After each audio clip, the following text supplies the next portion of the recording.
Episode 5, The Tragic Mistake and the Anchor, inspired by The Final Quest by Rick Joyner, Vision Retold. The battle raged on. Some believers, weary of climbing higher, stopped on the lower ledges of truth. Down there, they thought, we can still fight from here. But they began picking up the enemy's arrows.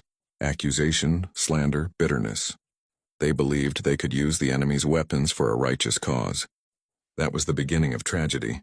Every time they fired those arrows, the demons easily dodged them, and the poison shafts struck other believers instead. When a Christian was pierced by accusation, a darker spirit landed, rage, bitterness, or pride, dripping its venom into the wound. Soon those who once shone with light began to resemble the very darkness they fought. From the higher levels we could see it happening, but those below could not. They thought they were defending truth, not realizing they had become tools of destruction. Half of us kept climbing. The rest descended to warn them. Don't use the enemy's arrows. Keep rising. The higher you go, the clearer you see. When we reached a ledge called the Unity of the Brethren, the enemy's arrows could no longer touch us. Many decided to stay there. They said, this is far enough. We are safe now. But something within me refused to settle. Each higher step was harder, the path narrower, yet my spirit grew stronger.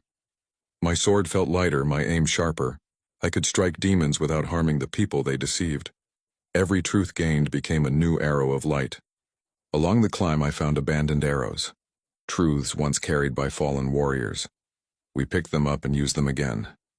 Each shot struck true. Demons fell like ashes in the wind. But victory attracted wrath. Vultures filled the sky, vomiting condemnation and pride upon us.